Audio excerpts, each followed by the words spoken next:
I'm interested in finding out what your plan is. I know that you have a slight slant towards empowering young people with jobs, and I know that you also have quite a broad concept where eventually you would want to put hubs in townships where these phones are going to be sold. Tell us about your plan around that. Our biggest play is within the job creation in support of government. So very soon you'll be seeing a launch with one of the national departments.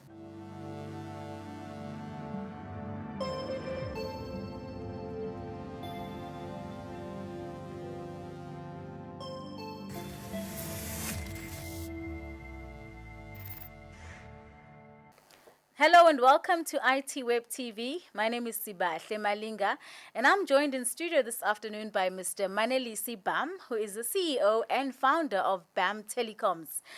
Manelisi, thank you so much for joining us. Thank you. Good Welcome. afternoon. Thank you, Welcome. Sibahle.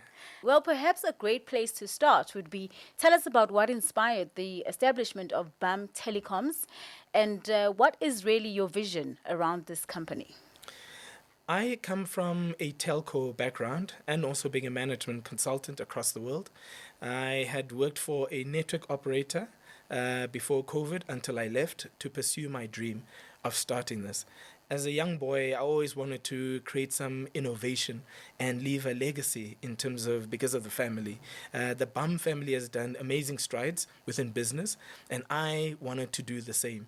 By pursuing this innovation and within the digital sector, I always thought to myself, I want to be able to create a branded device within South Africa. And the cell phone part was the key in that. Well, and here it is, the Bam Telecom range. So I know that you're not just a cell phone manufacturing company. So let's talk about the various assets, but I am particularly interested in the cell phone manufacturing and, of course, your company being South Africa's first 100% owned black OEM in the country. Thank you. That sounds like a mouthful. It is. On a range of devices, we initially started off with our Bam T3 tablet because we sit on something called the RT15, which is a national transversal contract. What that meant for us was we were able to supply into government, be it a national, local, provincial, and agencies sphere, into government. That meant that we had to customize our devices to be able to speak to the market that we're servicing from a tablet range. We then moved over through our partners in China initially to start our ranges of cell phones. The first initial ranges of cell phones we supported into the lower LSM of government, like the clerks, the administrators. But that wasn't the key proposition for us. That was really, in essence, to get ready for our consumer market in South Africa, which now we've actually launched our entity. We'll be rolling out those devices through to the South African market. And that's in September, right? So late September, we'll be rolling out our first devices, which will be what we term our smart feature phones.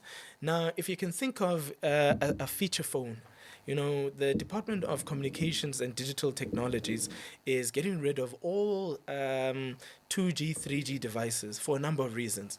The devices we term as Bobobo, Tilili, don't have any internet or ability to transgress into an environment where you can have digital connectiveness. We came up with a device with our partners to create the first brand and device which is 4G at a Tilili level. I've never seen that in South Africa. This is the first time that people are actually seeing a 4G feature phone. Smart feature phone. There's nothing feature phone about this one. This is a smartphone, actually. Touchscreen. It's got Facebook, Instagram, it's got WhatsApp, it's got all abilities to be able to transact. Think of people within the SASA environment. Those people will now be able to see their bundles and their access into their transfers from national government into their own devices. Wow. They'll get notifications in real time through a enabled environment. Not only that, this device, because we customize it for the South African market, has what we term torches because we've got load shedding. We also have to think about people on the ground. and the battery is a 3000 milliamp battery. That we were inspired by the former 3310 Nokia, that if you had that phone, it lasted for a long time. So how long does this one last for on average? So being a 3000 milliamp battery phone, it means that it's equivalent of a smartphone, which means that you've got a 28-hour battery life, because the use case of it is it lasts longer. Because we know those old feature phones, they would just last a few hours, right? No, the feature phones can carry, but based on the small ones, the 2G, the batteries are very small. But the bigger ones can last. But remember, the phones don't have a lot of data usage, a lot of usage. It's just straightforward SMS and calls, which is voice. So the uses of those phones, they last longer because there's not much usage on them. This phone packs a mean punch because of what it has. It's got a dual SIM, etc. So there's a lot this phone is packed with. Wow, a dual SIM feature phone. Dual SIM smart feature phone. So you're here to talk to us about Bam Telecoms strategy, and not just that, but I do understand that job creation is right at the center of your strategy. Job creation is actually at the pinnacle of our strategy. The first part about it is that we are rolling out a major business within South Africa. We've all heard of what has happened in the past of other entities that came into the telecommunication space.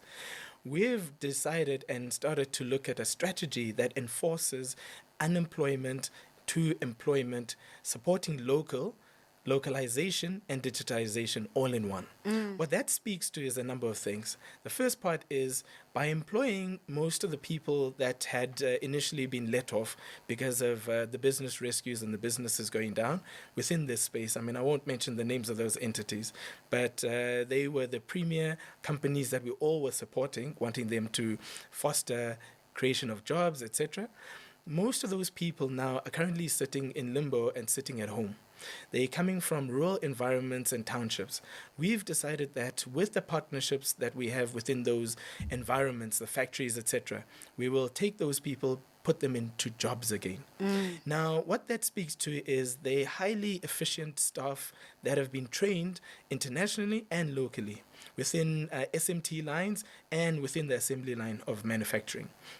Our purpose is to take them and have them to become the premier support staff and human capital in this country that can roll amazing devices and a portfolio of devices from a telco perspective into market, not just South Africa, but to Africa. That is where we want to be able to conquer.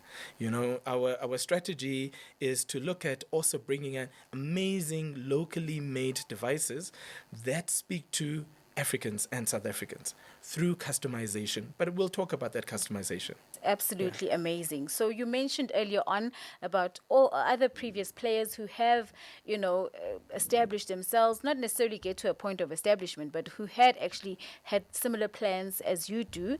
They were looking at job creation. They had trained staff members.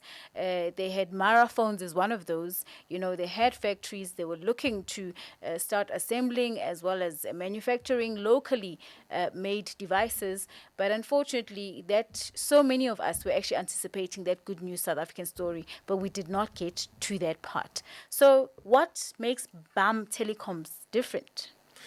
I think firstly, to touch on Mara, I was inspired. I was actually at the launch of the Mara launch. I was very inspired, and I think part of the growth and the drive started also within that period where I realized I needed to chase my dream and start my own. I mean, I learned a lot from what Mara did and also what Mara didn't do in terms of taking it to market. Distribution is a key part. So what sets us up different is we've got foreign nationals that have a informal economy. So we've started off with the Pakistanis. We'll be moving over to the Somalians, the Ethiopians, to also gain that foothold within that market, to drive it within the informal economy. We can't ignore what the foreign nationals have done already in this country. I mean, if you look at the spaza shops, the guys are well entrenched within that business. So we are bringing them in to showcase that it's a South African brand that we're driving into market. Then, from a distribution as well, we're going to focus more on our verticals through the network operators, MTN, Telkom, Cell C, and Vodacom. Already we're a partner of Vodacom and MTN at an enterprise level, but now we want to break it into the consumer level Consumer with the segment. branded retail environment. That is where we want to drive. I mean, it's a tough drive to get subsidization and drive it into market, but we specialize in this environment. So the difference also with us and what has happened in the past is we come from the telco space. Yeah, I mean, we've worked absolutely. within that environment, so we're close to the entities that are within those environments. So we will drive it. The other part is the adoption. I mean, since we started, we've had a number of entities supporting local from a localization point of view. The sentiment, I mean, you would have seen already with the past articles and things that have happened, South Africans are well entrenched and want to support their own. We have to drive that play to create jobs by local. There's no other way. I mean, the fact that I support Proudly South Africa, I'm a member and I pay into Proudly South Africa shows the value of what we're talking to. With memberships, we're creating those verticals to have more entities to support because we understand what we're doing. Now, if I went into more of that, I will show you the customization we're talking to is a South African phone doesn't just have a South African flavor by us virtue of making it. It has to have the linguistics part of it. The reason why we talk about that is we've got relationships we're building with the CSIRs of the world, where the linguistic division, we're currently in discussion of changing and putting stuff into the devices. So when a device starts, we've got the boot tab that speaks to a South African. Wow. We'll We'll have all those in indigenous languages. Exactly. CSIR has invested quite a lot. Now, the platforms that we will be bringing into devices means a lot for us. I mean, we've got also the 12th language, which is now sign language. Now, we're having engagements to bring that as well into accessibility. I mean, phones, you will see in the settings, there's something called accessibility. That's the sort of stuff we Wow. want to create and help people who have disabilities and issues so we can support them to get rid of those disabilities with communication. Wow. So these phones are going to really be a reflection of our rainbow nation. Exactly. In all its forms. I'm interested in finding out what your plan is. I know that you have a slight slant towards empowering young people with jobs, and I know that you also have quite a broad concept where eventually you would want to put hubs in townships where these phones are going to be sold. Tell us about your plan around that. Our biggest play is within the job creation in support of government. So very soon you'll be seeing a launch with one of the national departments. The reason for that is we want to drive job creation. Now, as we know that there's over 99 million devices in this country. There's out of warranty repair business, which is equivalent of 8 billion. That is once again controlled by foreign nationals. Your Bangladeshians, your Ethiopians, your Somalians, Ethiopians, and Chinese and Indians. That is just the units, the vertical that focuses on just repair. Just repair. Repair of mobile phones and devices. We haven't even gone into the sale of airtime and data. Now, we've come up with a blueprint and a concept that we've trialed. Now, the part is we've done a partnership with Vaal University of Technology, VUT, to create a training element first. The training element is split between two things. The first one is we look at new venture creation. New venture creation is an entrepreneurship type of program to teach our youth and young adults how to run a business, which is quite key. The second part is we talk about something called mobile repair technicians that we create through creating an NQF level mobile repair training with our partners. Why is that important? It's important because we built these devices, we want to be able to use new components and create skills in which it reflects the ability of skills transfer and ability to repair them. Now, we know that when you currently go to some of these outlets and spas environments, it's a real cost.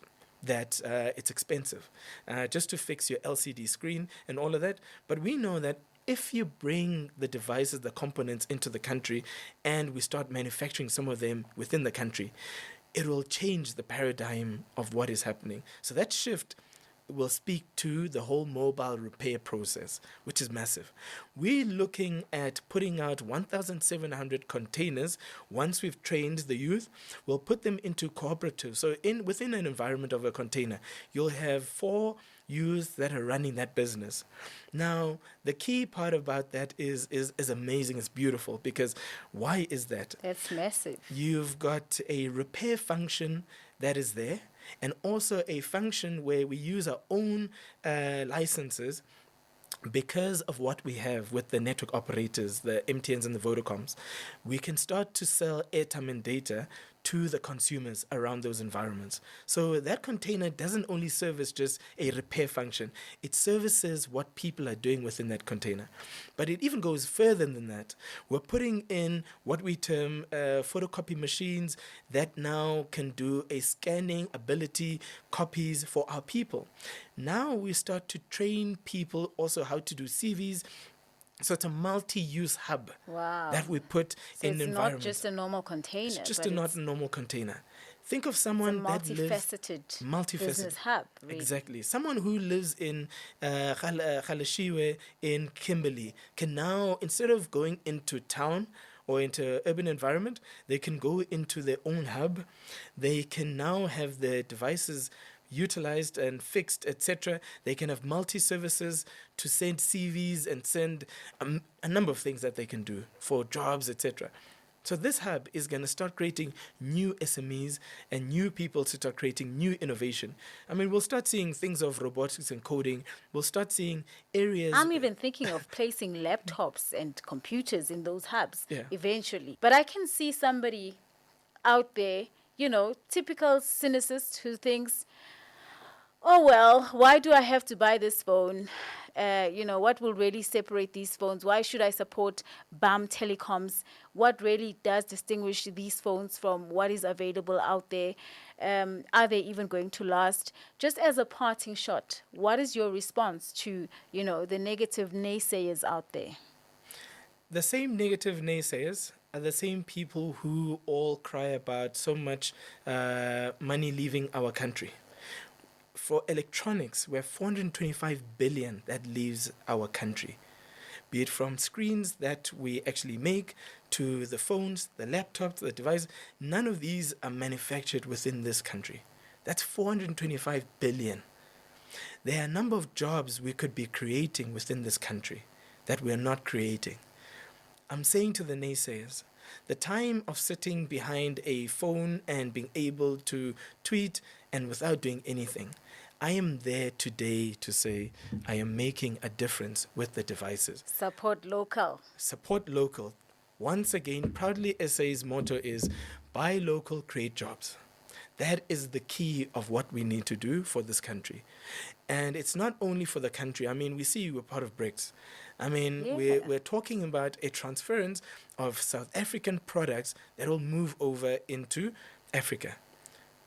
That is what I'm saying to the naysayers. And that's where we're taking Bam Telecoms to the rest of the continent. Yes. Eventually. Yes. Thank you so much, Manelisi, for your time. It's been an absolute pleasure chatting to you, and we do wish you all the best. We have no doubt that you are going to thrive. Thank you very much, Bahle.